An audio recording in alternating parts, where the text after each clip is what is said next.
Imperial Yeast has been up to some interesting things lately, and they recently announced a product we are super excited about. If you're familiar with Imperial Yeast, you're likely aware of their classification system. A is for ale as an A07 flagship, L is for lager as an L17 harvest, and so on. Well, they recently released the first strain in their I series, which stands for Imperialis and refers to non-GMO hybrids or derivative yeast strains developed by Imperial Yeast that have been honed to exhibit the traits today's brewers most desire. The initial offering, I-22 Capri, is a hybrid of A38 Juice and A43 Loki, two of Imperial's most popular strains for hop-forward IPA. Whether you're into this style or just enjoy juicier fermentation characteristics, you have got to try I-22 Capri. Learn more about the Imperialis project and I-22 Capri at imperialyeast.com.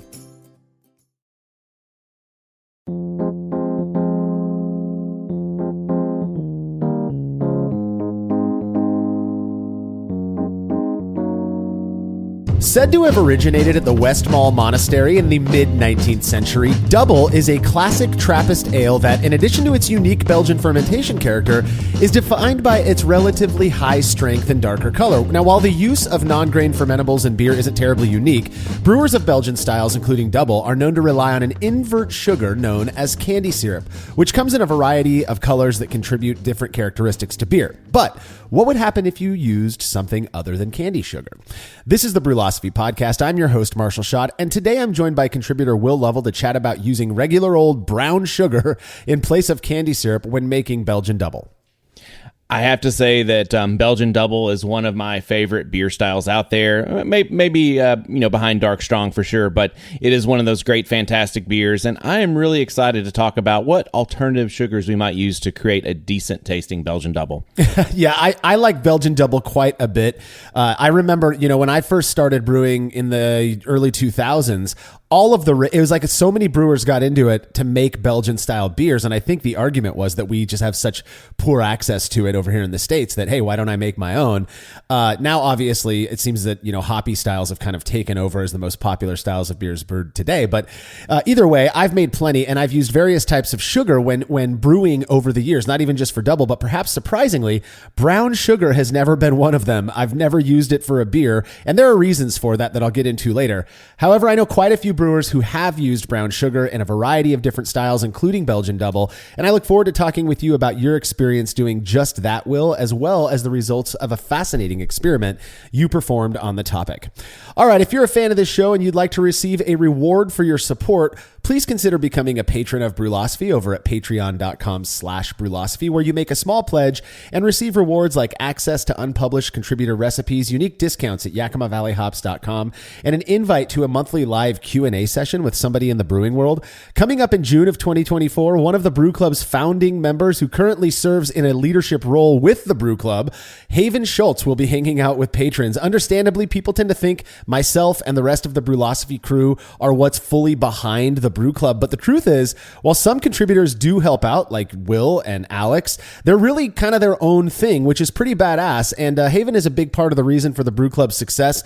On top of all that, he's got a ton of brewing experience and is just a really cool dude. If you have any questions about the Brew Club and want to be a part of this session, be sure to make your pledge of just $3 or more by Friday, June 28th, 2024, as Haven's going to be taking questions that Saturday, the 29th.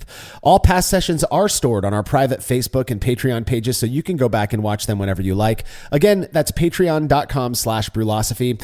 Another really easy way to support us is by using the links found at brewlosophy.com/support when you're shopping online. Your experience doesn't change at all, and we get a tiny little commission for the referral.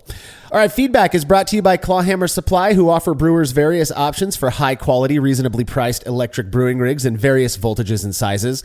I've used their 120 volt system for 5-gallon batches, as well as their 240 volt 10-gallon setup, and both are really awesome. Clawhammer Supply puts the effort into ensuring their systems do exactly as they're intended to do in as efficient a way as possible. If you're not ready to make the jump to electric, they also sell 10 and 20-gallon brew-in-a-bag homebrewing starter kits. Whatever it is you're looking for, do yourself a favor and visit clawhammersupply.com. We're confident you're going to love their stuff just as much as we do.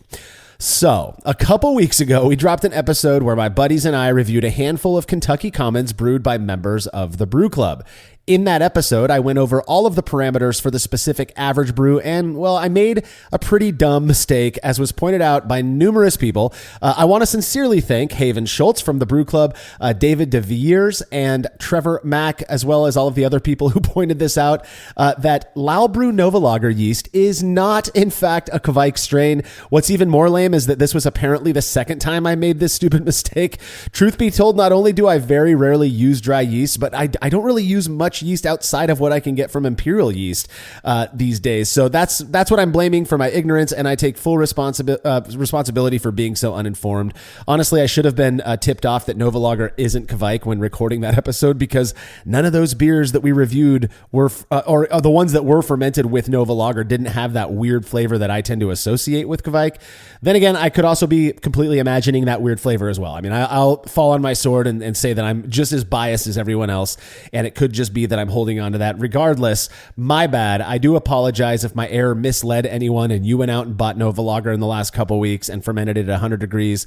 That really is my bad. I apologize. So, despite being a true bottom fermenting lager yeast strain, Nova Lager is said to be able to ferment well at warmer temperatures, but it's not Kvike temps. It's more like ale temperatures. So again, my bad. Will, I'm sure you've got something to say about this. Oh, man. Yeah, so we actually, for the Brew Club, it's pretty exciting to send beers in and have you guys review them. So we kind of do a little side Discord channel usually when these episodes drop so people can talk about it in a spot where they don't spoil it for the rest of the people that want to listen to the podcast. And this was brought up pretty quick. And, your bias might have been showing there a little bit, Marshall. I'm just saying, you wore it on your sleeve proudly that day. But Nova Lager is a pretty cool product. It is actually a novel yeast because it's a hybrid between a Saccharomyces pastoranus and a Sac cerevisiae strain. And so it's actually a hybrid novel yeast strain. And yeah, I definitely wouldn't push it to Kvike. I think if you read the specs on it, it's 50 to 68 F is the temperature range. That's 10 to 20 C. And so I definitely would not go up to those Kvike ranges. You'd probably wind up with an extra nasty mess. But it is a pretty clean fermenter. I've used it once or twice. The Brew Club was really fortunate to get some of it, almost as soon as it hit American soil and play with it a little bit. And I really like it in hoppy lagers, just for people out there wondering. But I do get it. We mostly use Imperial here at Brewlosophy. They're a great sponsor.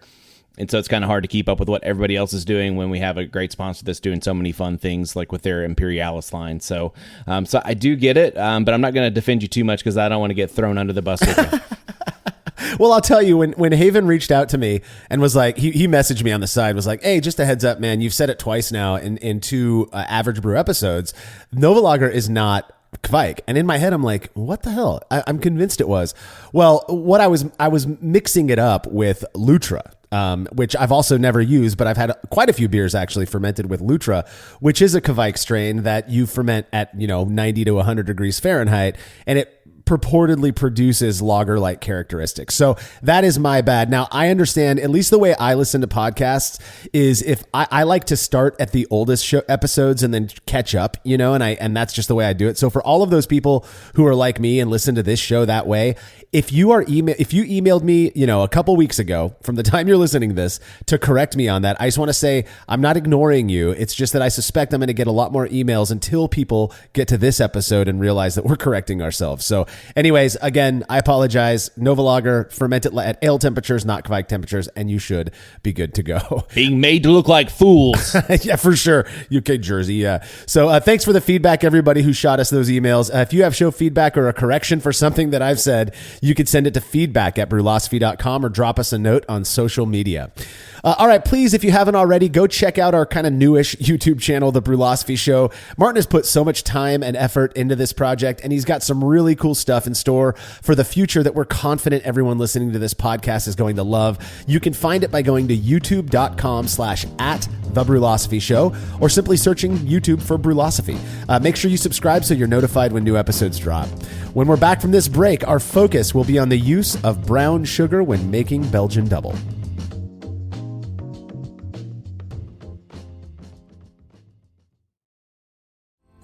Chilling work can be a chore, especially after a long brew day, but not with the Xchillerator Counterflow Chiller, which can chill a 5-gallon or 19-liter batch of wort in 5 minutes or less, leading to a strong cold break and clear wort in the fermenter. Brewlosophy's Matt Del Fiacco uses the Xchillerator Max and absolutely loves it. In addition to improved chilling efficiency, every Xchillerator comes with a 5-year warranty that covers the entire chiller for manufacturer defects. If you're looking to up your chilling game and a CFC is right for you, head over to xchillerator.com today.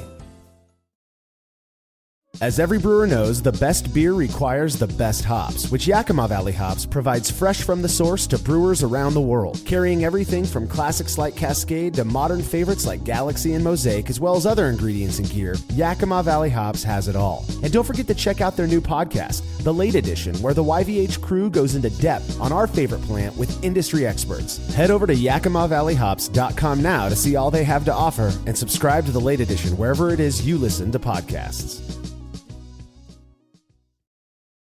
Worried about letting someone else pick out the perfect avocado for your perfect impress them on the third date guacamole? Well, good thing Instacart shoppers are as picky as you are. They find ripe avocados like it's their guac on the line. They are milk expiration date detectives. They bag eggs like the 12 precious pieces of cargo they are. So let Instacart shoppers overthink your groceries so that you can overthink what you'll wear on that third date. Download the Instacart app to get free delivery on your first 3 orders while supplies last. Minimum $10 per order. Additional terms apply. You're a podcast listener, and this is a podcast ad. Reach great listeners like yourself with podcast advertising from Lips and Ads. Choose from hundreds of top podcasts offering host endorsements, or run a reproduced ad like this one across thousands of shows to reach your target audience with Lips and Ads. Go to lipsandads.com now. That's LIBSYN ads.com.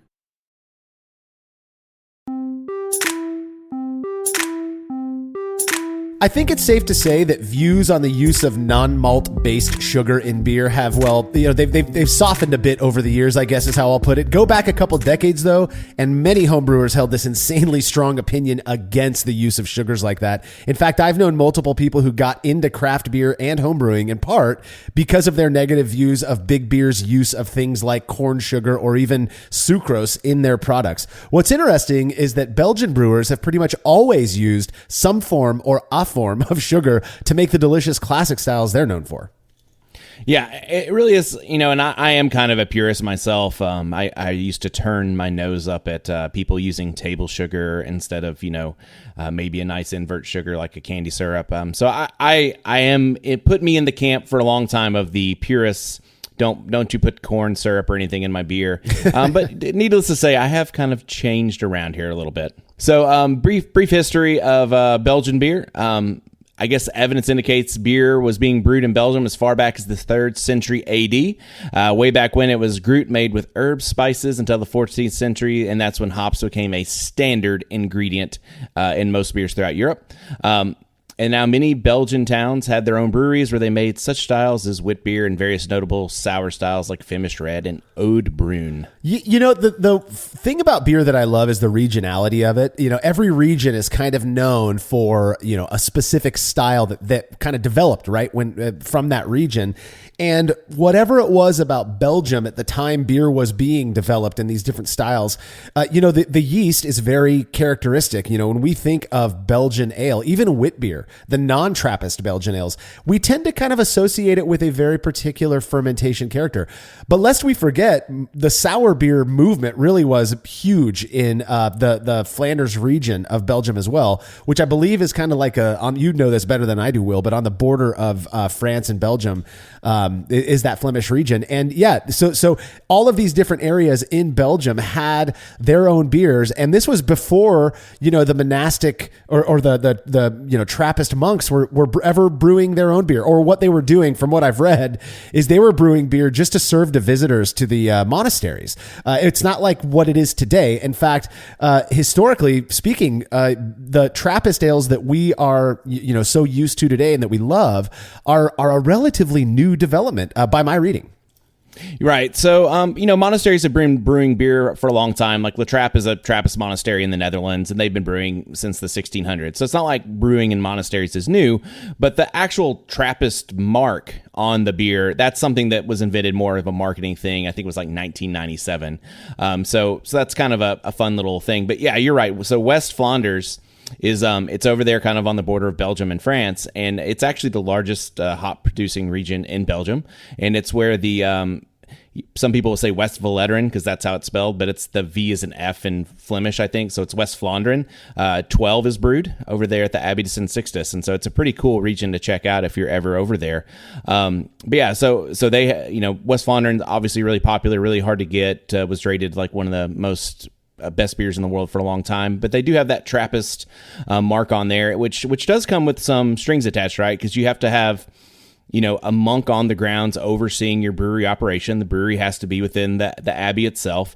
And, a sad loss to the stamp anyways was Akel lost its Trappist designation, I think in 2021, because apparently they only had one monk left overseeing it, and he was wanting to go live with his other brothers. And so I think he moved over to Westmalle.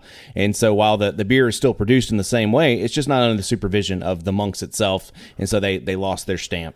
That's really interesting because there is a very, I don't know what the term is that they used, but there was like a legal thing that occurred where you couldn't call your beer a Trappist beer unless it was brewed at a monastery. And so nowadays, if you see something like Abbey beer or Abbey ale, that is from what, again, this is just from what I've been told and what I've read.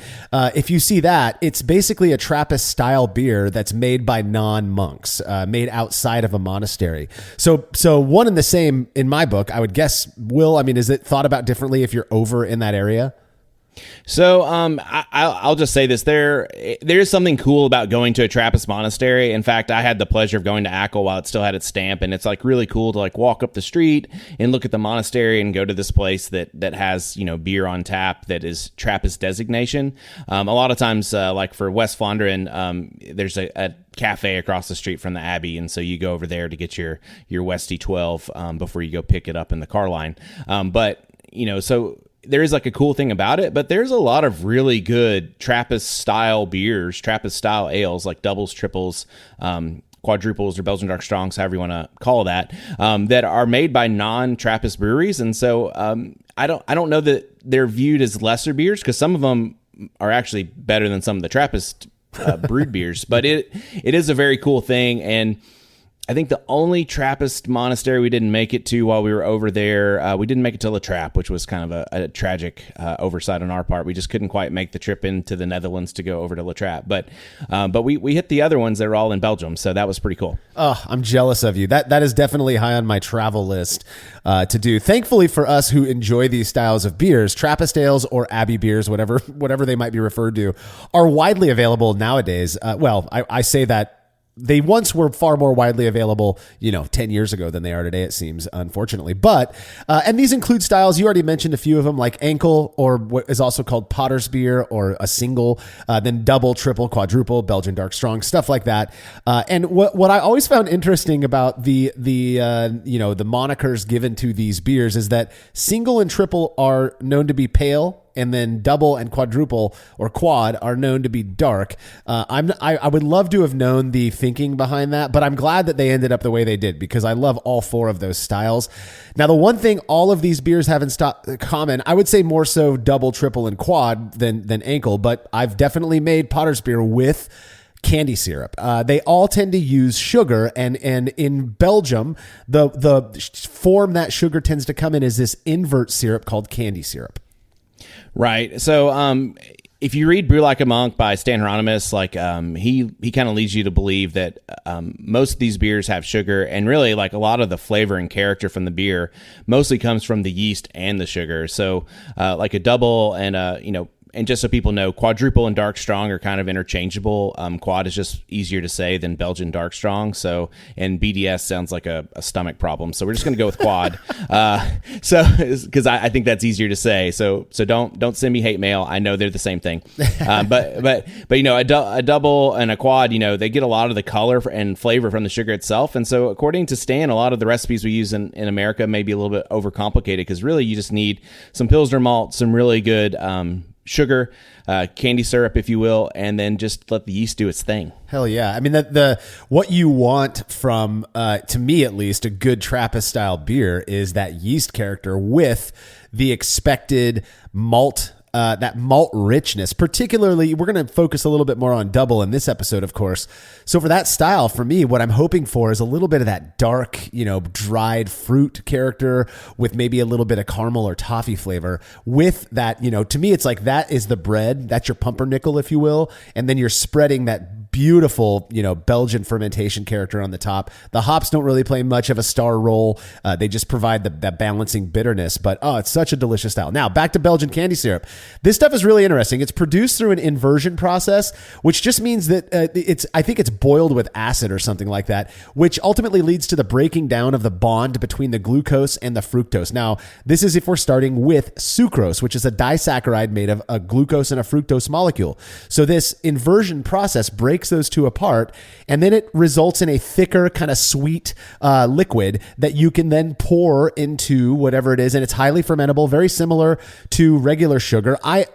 I would love to know, again, the thought process behind whoever it was who developed this process, at least for Belgian beer, but it is very common. And then the color of the candy syrup is determined wholly by how long it's boiled, with darker versions contributing stronger toffee, caramel, and flavors like that. So there is a candy syrup brand, and it's candy syrup, candy with an I and not a Y at the end. Right. And they have the D-45, and they make a whole line of these syrups. And you could, anything, I think Simplicity is kind of their lighter one that has like a, basically very little to any color contribution. Then they have Golden because it's their 24 karat gold look, all the way up to like D-240, which is super dark. And I think it's interesting. I think it's worth noting, all of their candy syrups are made with beet sugar. And so that's definitely worth noting, because beet sugar is something, usually associated with like Belgian candies and things like that. And a lot of times, that's what we think of, but they also have their D180, as an aside, which also uses date sugar as well. Huh. And so I haven't done an experiment or anything, but I do think the date sugar adds a little bit of something with that D180. But, it's kind of hard to tell without, going through a whole process to do an experiment on it. But they do make a really nice product. Like you said, super easy to use. You could invert your own sugar and do all that stuff, but this stuff's in a package. It's sanitary. You can add it into the boil. You can add it in the fermenter. Wherever it's convenient, you just squeeze it out, let it go, and now you have wonderful sugar and a very consistent product from this company. Yeah, I will say, for those who have not used candy syrup in their own brewing, who are maybe unfamiliar with Belgian, beers styles, when we say things like D-45 or D-180, that is a designation that's ascribed to the candy syrup based on its color. So the bigger the number, the darker the candy syrup. And that number is supposed to correspond with the amount of SRM, basically, the color it contributes. So D-45 is going to contribute about 45 SRM. D-180 is going to contribute about 180 SRM when used in specific proportions, which I think is like 5 to 10%, something like that. So the beauty of candy syrup is that it's really easy to use. It does contribute, just like regular sugar, it contributes strength, but it also contributes a little bit more, ostensibly more flavor because of that color, because of the boiling, right?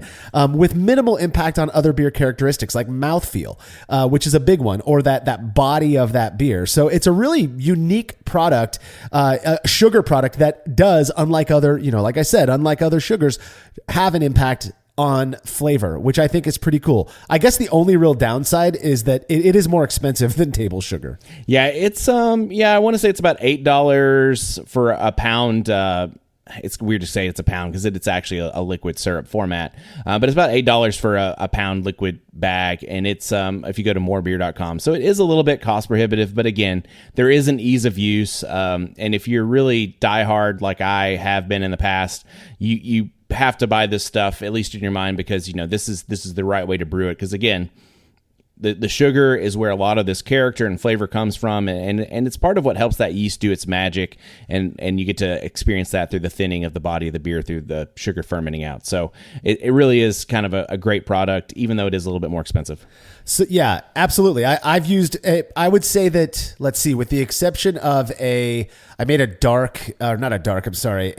strong, is it Belgian Golden Strong or something like that? I forget what the name is of it, but I made one of those with table sugar one time. Everything else that I've brewed, particularly the darker Trappist style beers, I've always used candy syrup in it, because that's just what you're supposed to do. Now, you had this question at one point. I don't know where it came from, but brown sugar dark brown sugar in particular has kind of a similar color as D-45.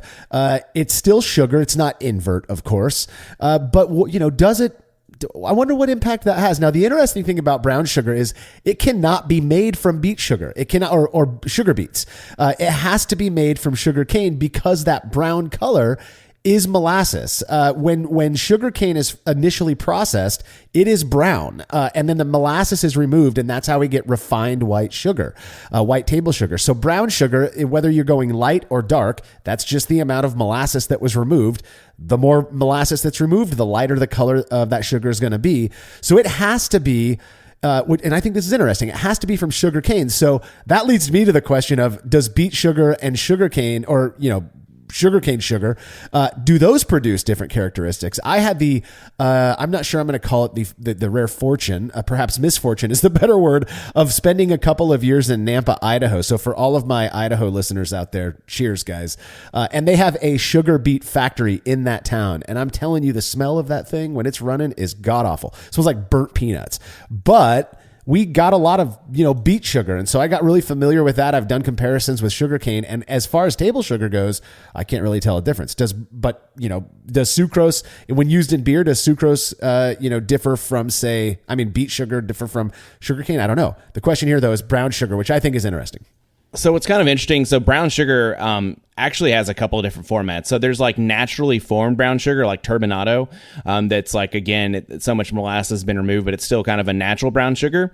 But when you go to the store and buy like light or dark brown sugar, my understanding of that process anyways is that they're actually taking white cane sugar and adding molasses back into it. So there are some naturally occurring like brown sugars like turbinado and some of those, but like when you go buy like dark brown sugar from your local Walmart or HEB for me, or Costco, whatever, like light brown sugar has like a 3.3% molasses added, content added back into it, and where dark, my understanding is about 6.6% molasses added back into it. Huh. So brown sugar has, at least from my understanding, has a couple of different layers there. So there are naturally occurring brown sugars, and so that would be kind of a fun one to test. Maybe turbinado versus like a light brown sugar where they added molasses back. But it's super interesting how they do all this when you start diving into it. Yeah, that is, because the website that I landed on, which they're not a sponsor, but I'd sure take them on. I think it was C&H, and they're known for being cane sugar centric. So I think maybe that's where I got that information from, is that they were saying it, because it comes from molasses, you're just going to, brown sugar is a sugar cane product. But it makes sense to me that you could take beet sugar, mix in some molasses, and you've got brown sugar there as well. I think it's cane sugar regardless, though. I think either one of these, whether it's the one where they add molasses back or whatever, it's cane sugar regardless, to my understanding. Okay, cool. Yeah. So either way, what we're interested in is the impact, or the comparison between brown sugar, which again, dark brown sugar, not terribly different in color than D-45 candy syrup. And if you look at what people who use brown sugar in their brewing, how they describe it, they're saying that it contributes dark fruit, caramel, toffee, and rum-like flavor to beer. Now, I've used so many different types of sugar. I've never used brown sugar. I'm sorry. I've used a lot of table sugar in so many different types of styles. And I've never picked up a lot of the things that people claim is going to, that it's going to do. The beers that I've had that have been made with brown sugar that friends of mine have made, I've never tasted rum in it. I can't help but wonder if that's, people just describe it that way because they know that rum is a sugar product. Who knows, but regardless, those descriptors aren't terribly different from what you read about D-45, dark fruit, raisin, caramel, toffee, stuff like that. It sounds to me like they are going, at least descriptively speaking, they are going to lend similar characteristics to beer. Right. So I'm with you. I think that, part of the story behind the reason I had this question is once upon a time, and I think it was 2021, we had a big snowstorm come through San Antonio, and I have usually added sugar into the fermenter when I brew like a Belgian quad, just because it limits the amount of puking out of the blow off tube for me. So I basically had this beer fermenting, the power went out for 4 or 5 days.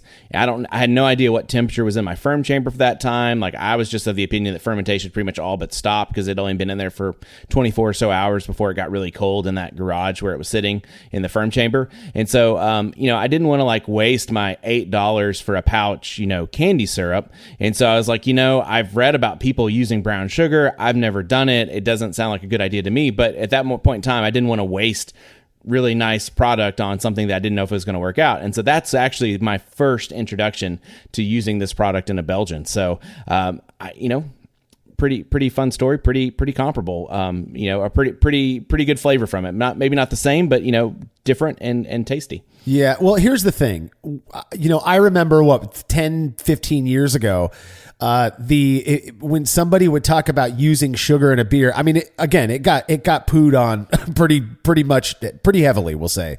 But if it came up, people would say, well, the very last thing you want to do is use any sucrose. Don't use table sugar, or you want to use dextrose, corn sugar, because it's otherwise you're going to get this like green apple, or cider-like character in your beer. I think that has been pretty much proven to be completely false. I don't know who started that rumor, but I have used table sugar in place of dextrose, I mean, probably 100+ times at this point in styles like, double IPA, and I don't taste cider at all. So I think you're safe to use either or, dextrose or sucrose. But, I could see how somebody who kind of came up in that era when sucrose was being poo-pooed so wildly, that brown sugar, again, now you're like, well, there's even more stuff in there. So now I'm going to have this caramel apple flavor maybe.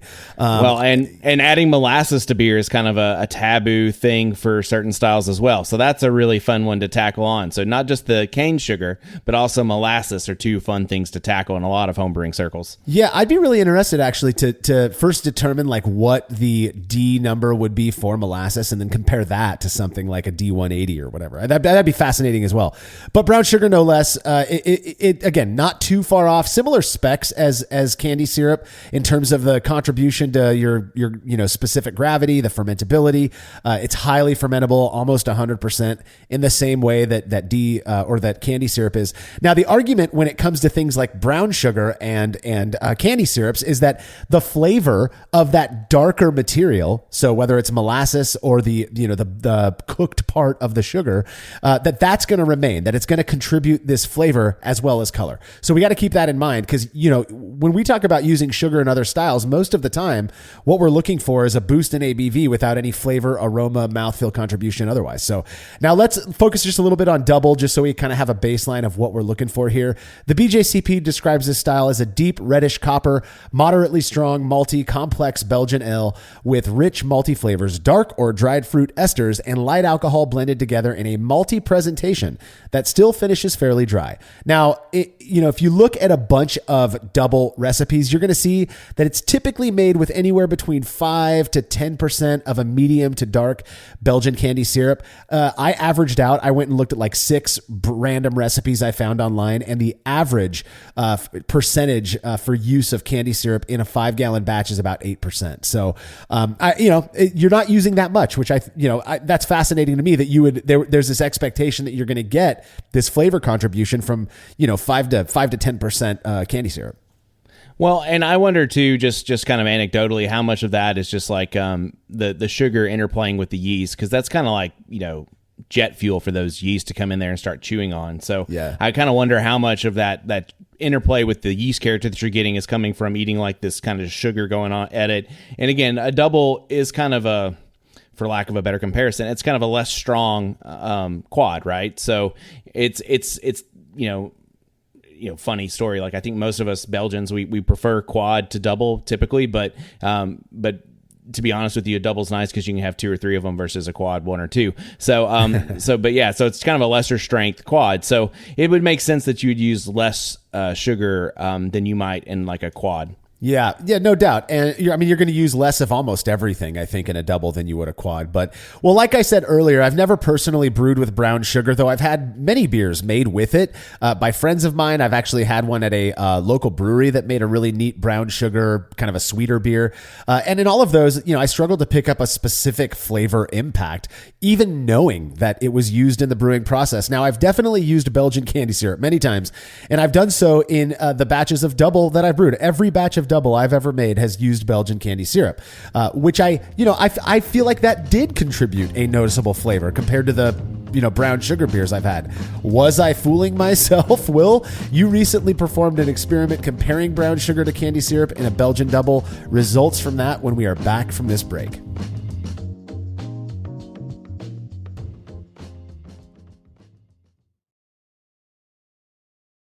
There's no denying that stainless steel is the best material for brewing equipment, and Delta Brewing Systems offers some of the lowest prices on high-quality stainless gear, like the Firm Tank, which in addition to holding 8 gallons or 30 liters of wort, comes with a domed lid to even further reduce the chances of a messy blow-off. Plus, it can hold up to 4 psi of pressure for closed transfers. Delta Brewing Systems also has their own line of brew kettles, as well as one of the lowest-priced all-in-one electric brewing systems out there, and their prices are shockingly low. If you're in the market for legit stainless gear that won't break the bank, do yourself a favor and head over to deltabrewingsystems.com today.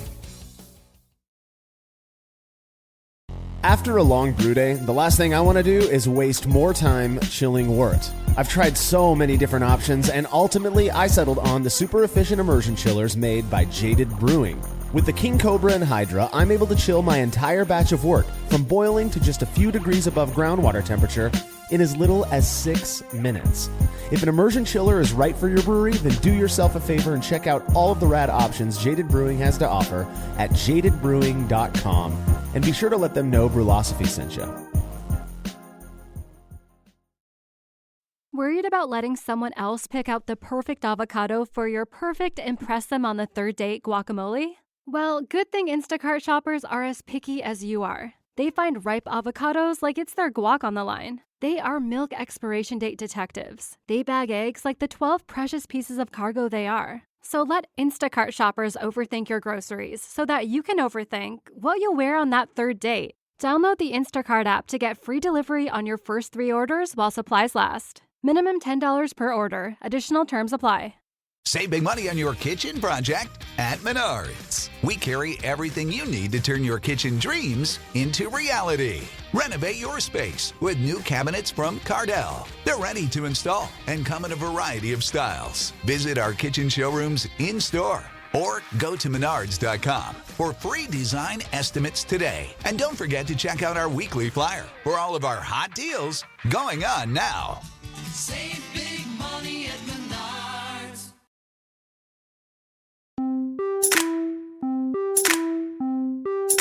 It's not surprising that folks who regularly rely on certain ingredients or methods claim that they have a perceptible impact. That's just basic human psychology. We tend to believe that what we're doing matters, right? When it comes to certain historical things, which I consider Belgian candy syrup to be, I kind of struggle to accept that it doesn't impart some unique flavor, largely because if it didn't, well, I mean, why is it so often used? How did it become the thing that it is today? What's interesting is when you compare the descriptions of D-45 candy syrup to those of brown sugar when used in beer, they're really not that different. Well, Will, you were curious about this and designed an experiment to test it out. Yep. So to test this out, I kind of went to a recipe that I designed a pretty long time ago, actually, and made a few modifications to kind of what I had on hand. So I did 2 5-gallon batches of Belgian Dubbel using 81% Tex malt mono pilsner malt, 5% aromatic malt, 3.5% Cara Munich, 3.5% Special B, and the variable 7% D-45 candy syrup or 7% dark brown sugar, which for my recipe, that was about a pound of each. Yeah, well, and that's the thing is that you've got 7%, which falls right there in the middle of that 5 to 10% range. I actually only saw one recipe in all of my research that used upwards of 10%. To me, that makes sense. I don't see why you wouldn't do that if you just want a slightly thinner beer. But 7% seems spot on. It's that 1 pound of D-45 candy syrup or 1 pound of dark brown sugar used in a 5-gallon batch. I think that's fairly common. Yeah, I think a pound in a double. Maybe if we were doing a dark strong or quad, whatever you want to call them, maybe you would use significantly more. But for this one, since we're doing kind of the double thing, I wanted to keep it kind of there on the lower end of average, or right in the middle of averages, just to kind of get a good baseline comparison. So from there, I mashed both these batches at 149 Fahrenheit or 66 Celsius for 60 minutes. It's pretty common to mash it around 149 because it's right there in that nice beta amylase range. I've even been known to take it down to 146 Fahrenheit from time to time, but that's a pretty good mash temperature, especially for Belgians. You'll see a lot of them down there lower to drive that attenuation and make it drier. And when the mash was complete, removed the grains and proceeded to boil the worts for 60 minutes. 60 minutes, pretty normal. The beautiful thing about Belgian beers is they're not necessarily a region known for overly convoluted or complicated brewing processes. It's kind of like, when I think of like British beers, it's the same thing. Just do your 60-minute mash, do your 60-minute boil, get it out of the way. But during the boil, you didn't add too many hops. I'm looking here. You've got 12 grams of Northern Brewer at the start of the boil, and then 25 grams of Willamette at 15 minutes. But more importantly, it was during the boil that you actually introduced the Belgian candy syrup or the dark brown sugar. You put them in with 10 minutes left in the boil. What's the reasoning for doing it at that point? Was there one? So I just wanted to make sure. It could have been 10. It could have been 5. The main reason I wanted to do it towards the end of the boils, I didn't want it to have too much caramelization if that was going to happen. But I definitely wanted to get it in there with enough time that it could fully dissolve and incorporate into the actual wort itself. I didn't, sometimes the candy syrup, like I said, I've been known to add just the candy syrup straight into the fermenter.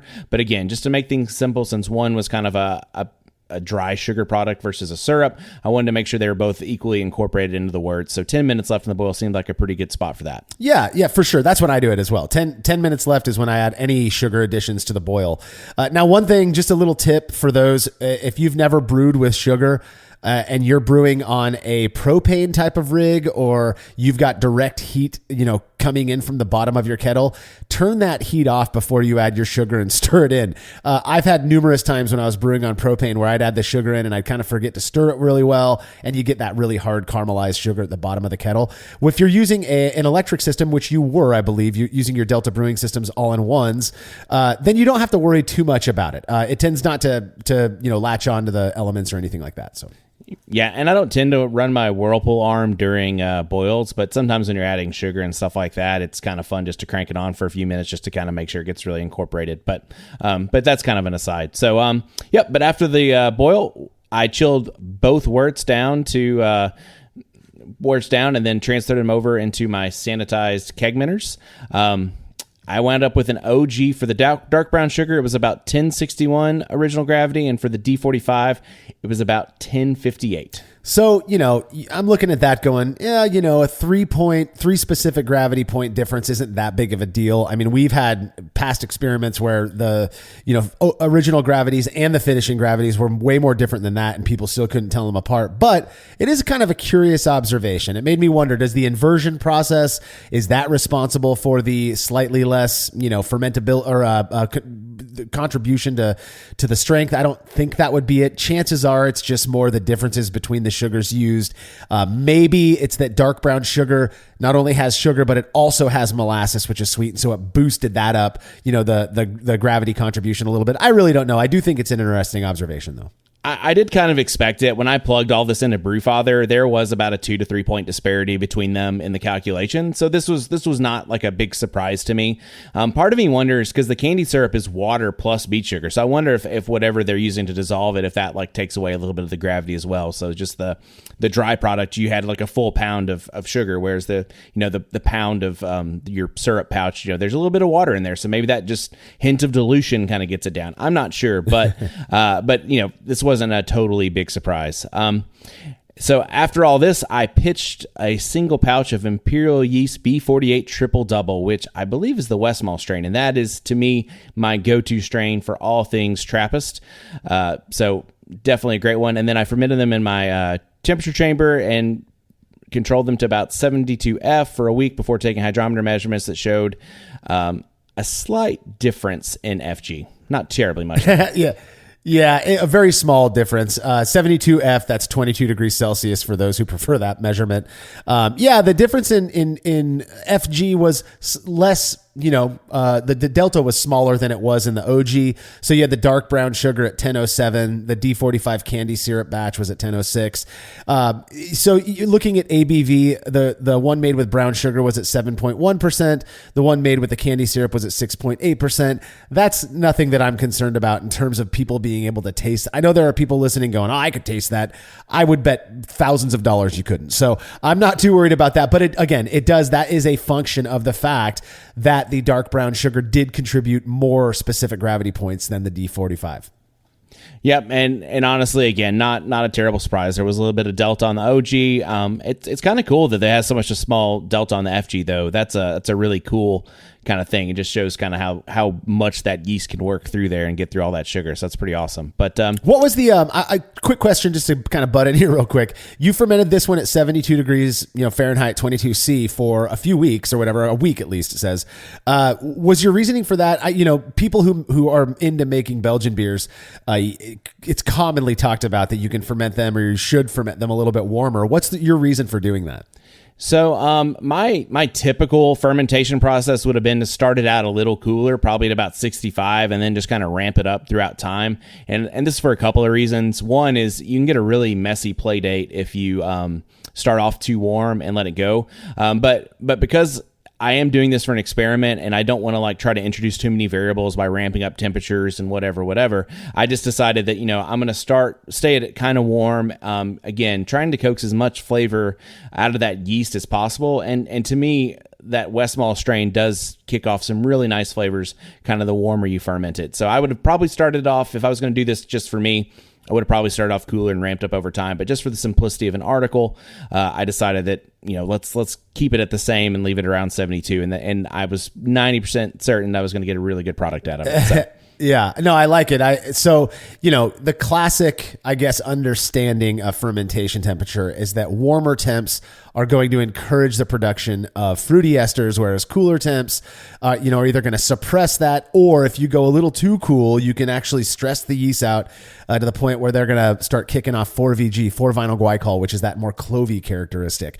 So it's just something that you got to keep in mind. Now, there are absolutely Belgian strains that will produce similar amounts of both of those, when fermented at your typical 68 or 20°C fermentation temperature. But I would go on a double like this, looking at the recipe that you used, I would have fermented probably between 70 and 74 degrees Fahrenheit as well. So that 22°C is perfect. Right. And like I said, normally I would ramp it up, but again, there's something to be said for simplicity, especially when you're doing experiments, because it kind of takes some variables out of it. Yeah. But yeah, these beers, they were pretty much in appearance identical, dark amber, bordering on brown with tan head, excellent clarity. They were just really beautiful beers. I think I allowed them to condition for about a month before I went to evaluation, and I have to say they were pretty awesome looking whenever we started pouring them. Well, I'm telling you, I'm looking at the photos right now of these two beers, and you know what they look like to me, Will? Deliciousness. They look like excellent versions of Belgian Dubbel that I want to be drinking right now. And it's like 10 o'clock in the morning while we're recording this. I just love a good Belgian Dubbel. They're so incredibly good. And these two, I just hit the spot in terms of the way they look. Perfect. So now before we go and collect data from a blind set of tasters, we tend to go through, or we always go through and perform a series of 5 semi-blind triangle tests, by which we just mean, yes, we know the variable, but we are going to have somebody else serve us the triangle test, so we don't know which beer is the odd one out. So you did this, again, 5 times, and out of those 5 semi-blind triangle tests that you performed, how many times were you able to identify the unique sample? Oh, the shame of it all. 1 out of 5 times did I identify the unique sample. And so that can be, that's almost less than random guessing there. So I'm just saying, I probably would have been better picking them without tasting them. I would have expected to get like a molasses character or something from the brown sugar. I would have expected some of that to hang around. But instead I got 2 beautiful toasty malt with some of that toffee and dark fruit character that usually is what you expect from a nice Belgian double with that nice Belgian fermentation character. These beers were really good. The fact that you knew everything about these beers and you weren't able to tell them apart, I was fully convinced that a dude who has actually spent time in Belgium, lived in Europe for a while, drank a ton of Belgian Dubbel and Quad, also made with darker Belgian candy syrups. I was convinced you'd be able to tell these beers apart. I think, I mean, maybe you can answer this for me, but my presumption was that you expected you'd be able to tell these beers apart as well. So I would have thought I would have. I did that kind of my own little anecdotal thing with brown sugar way back in 2021, which is kind of what was what brought me onto this thought press. And I could have sworn that I would have gotten maybe like a hint of molasses, which isn't necessarily a bad thing, right? Just a hint of molasses, hint of that character you get from molasses. And I searched and searched. I could not tell these apart. So I was pretty floored that there was not a difference. That is just crazy to me. Now, you did serve these to 25 blind tasters. Good number for us to determine with a little bit more confidence whether or not brown sugar and D-45 Belgian candy syrup contribute different characteristics. Out of those 25 blind participants, 13 would have had to identify the unique sample in order for us to say, again, with just, a little bit more confidence that, yeah, it really does seem there's a meaningful difference between these two ingredients. In the end, how many people out of those 25, how many people actually picked the odd beer out? So again, we needed 13 and we got 10, which is just right around 40%, just slightly above blind guessing. So it's not significant. Tasters were not able to reliably tell these beers apart. This to me, these are the kinds of findings where people read it and then they get mad at us for testing it out because they think that our intention was to prove that this age-old, ingredient or process by using candy syrup is moot and you don't need to do that and you can go spend less money at the grocery store and get away with the same thing. This is fascinating to me. I fully expected the candy syrup, just the inversion process alone. I figured that had some, contribution to the characteristics of a beer like a Belgian Dubbel, which is known to be brewed with this stuff. The fact that a cheap dark brown sugar that you got at the grocery store produced a beer that tasted, but for all intents and purposes, identical to the D-45 candy syrup batch, that blows my mind. I did not expect that. So what's even more fun is I submitted this beer, the brown sugar beer, to a competition. So Operation Fermentation, it's put on by the Cane Island Ailers over in Houston area. And so I actually put in the brown sugar beer and it got a bronze. It scored low to mid 40s and got a bronze medal at their competition. So obviously you can still stay perfectly within style and still use something that costs about $2.50 for 2 pounds at HEB versus an $8 packet of D-45 candy syrup. So, to me, this is good news. I can get away with something. It's a little lighter on the wallet. So maybe for the darker stuff, maybe you have to go invest some money on the darker stuff for your dark strong. But, if you want to get in some layers of complexity and some sugar, you can, save some money at $2.50 for 2 pounds. That's quite a cost savings there. It's, I do not want to take away customers from, our sponsors and those online homebrew shops or even the local homebrew shops.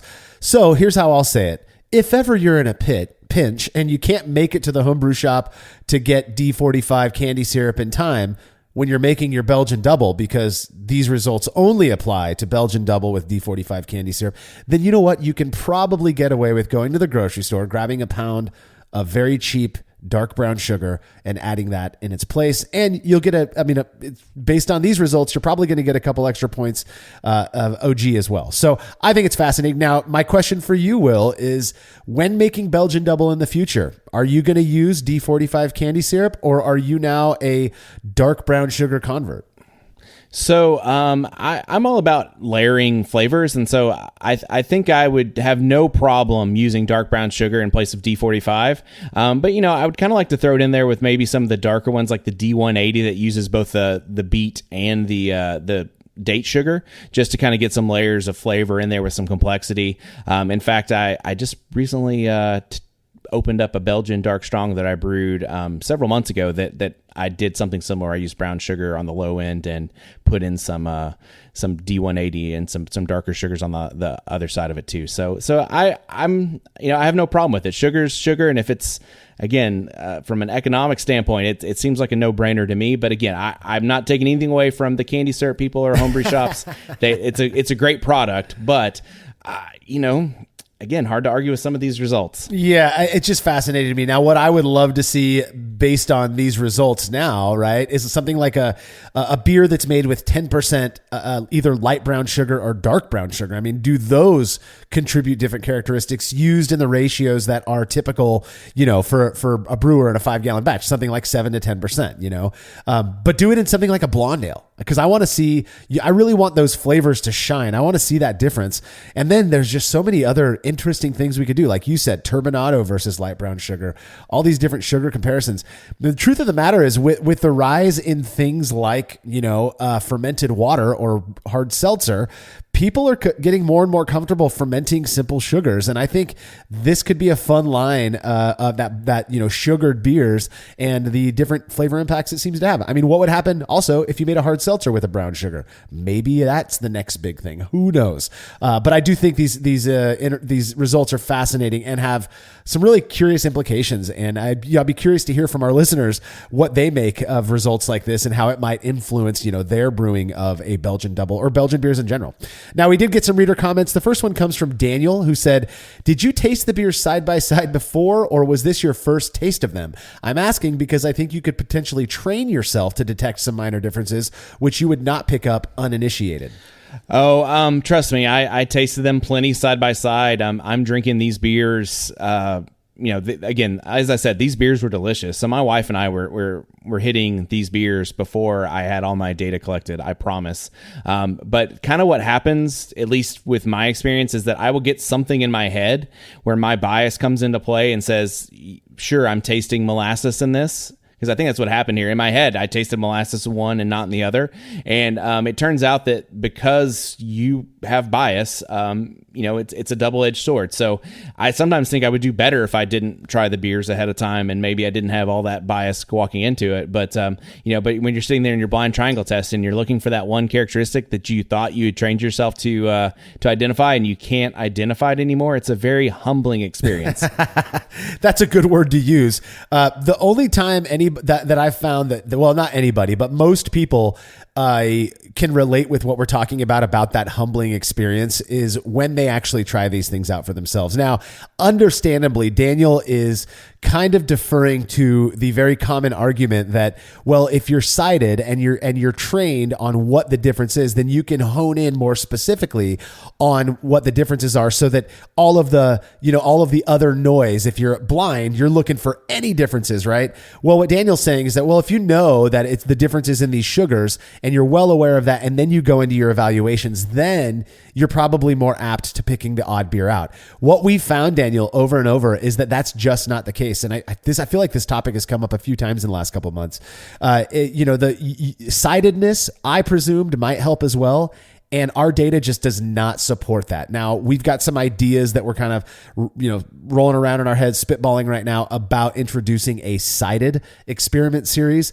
But for now, I mean, the industry standard is to serve these to blind tasters for a reason. And you were very well acquainted with these beers, Will, and you could not tell them apart, even knowing fully what the difference was. So I think that speaks volumes. Now, the next comment comes from Max. He says, interesting result because unfermented, the two products definitely taste different. So it sounds like Max, has tasted D-45 candy syrup and then dark brown sugar side by side or something. But he's noting that they do taste different, which I trust. He says, I wonder if the specialty grains aren't masking the subtleties. It'd be interesting to test this again with just Pilsner malt and the different sugars. I don't disagree. I think that'd be a fascinating comparison as well. I think it's a good comparison. This is a good recipe. It's tried and true. And, specialty grains, could they mask it? Potentially. I mean, there's always that, shadow of a doubt in there. It's also possible that Belgian yeast, just the character you get from Belgian yeast, could possibly mask something, because it is a very expressive yeast. And that's why they're so delicious, is because you have this great yeast character that comes with all these Belgian beers. So it's possible, if like you said earlier and suggested earlier, maybe if we do a blonde ale with just some pale malt and some brown sugar and let it rip, with something cleaner like and either a clean English strain or maybe a clean, not USO5, but flagship or something like that. Maybe it would turn out a little different, but who knows? Yeah, who knows? I do love the idea, though, this is kind of classic brewlosophy, but going with a super, super simple style so that nothing, even if it's kind of, less conventional for the variable being tested, but sticking with that pale, simple, crisp, clean style so that any differences are a little bit more readily, I guess, noticeable when you're comparing them. So doing things like, I think it'd be cool to do like a warm fermented Pilsner with Global, which we know doesn't throw off all of these esters that people are so afraid of when fermented warm. Do something like that and just all Pilsner malt, clean yeast, and then the different sugars. I'd definitely be fascinated to see how those results as well. So now final comment comes from Brian P, who said the fact the OG was higher for the brown sugar beer makes sense since the brown sugar must have a lower water content than the syrup. This is what you were mentioning earlier, Will. Brian says it doesn't have the inversion of the sucrose, or doesn't the inversion of the sucrose produce some undesirable byproducts? If so, then we simply can't detect those undesirable byproducts at the concentrations in the resulting beer. I'm not familiar with these byproducts that Brian's referring to with the inverted candy syrup. Is that something you're familiar with? So I don't know about negative byproducts, but it's only negative if it puts a flavor in there that you don't like, I guess. I do know that supposedly when you do like regular table sugar, when you do the invert process, where either you add like cream of tartar or citric acid, there is an inversion of the sucrose where it now has sucrose and fructose kind of playing in harmony with one another. At least that's my understanding of it. So there supposedly that produces something different, something unique, something more desirable is usually, but again, it's only an undesirable byproduct if you don't want it there. And obviously if you can't taste it, it's not undesirable. Yeah, I follow this subreddit called What's This Plant? I don't know why, but I'm fascinated by it. And people are always getting on there saying, is this a weed or should I let it grow? And the common response from the more experienced green thumbs in that group is, it's only a weed if you don't want it there. And I feel like that about so much stuff with beer as well. Like it's only an off flavor if you think it's an off flavor, if you don't like it. If you actually like, a clovey pale ale or you like estery Pilsner, then more power to you. Make them that way and enjoy what you're making. But regardless, that does bring us to the end of this episode. Any last words on brewing Belgian Dubbel with either candy syrup or brown sugar, Will? If anyone can just give me an excuse to do another Belgian Dubbel experiment, I'm all in. I guarantee if you go to our Brewlosophy crew chat and say that, you're going to get plenty of good excuses to brew some more Belgian Dubbel. All right, don't forget to check out our newest podcast, The Brew Lab, where host Kate Jobe takes you into the lab with real brewing scientists to discuss the fascinating research they've done on our favorite beverage. And as always, you can read more about the experiment we discussed by clicking the link to the article on brewlosophy.com in the description of this episode. The Brewlosophy podcast is made possible by the generous support of our sponsors as well as all of our rad listeners. We seriously could not do this without you. Cheers to everyone who has subscribed and left a review of our show. It makes a huge difference. If you haven't yet, please consider doing so. Head over to brewlosophy.com/support to view a list of ways you can easily help us to continue producing this podcast. If you want a reward for your support, visit patreon.com/brewlosophy. Thanks again for listening. We'll be back next week with another episode of the Brewlosophy podcast. Until then, think beer. Start off the morning with some hot tea, lemon and honey cause it suits my throat. Put some herb in the bowl, yeah, it's homegrown. Ain't gotta go through the middleman no more. Life is good, the likelihood of me. What makes for a great vacation? Depends on who you ask. Are you looking to get away or bring everyone together? Do you want to get outside and play or see a play at the plate? Fortunately, however you operate, I'm the destination you've been looking for. The name's Missouri, but you can call me Mo. And I have just one question. What's your MO? Come see me at visitmo.com.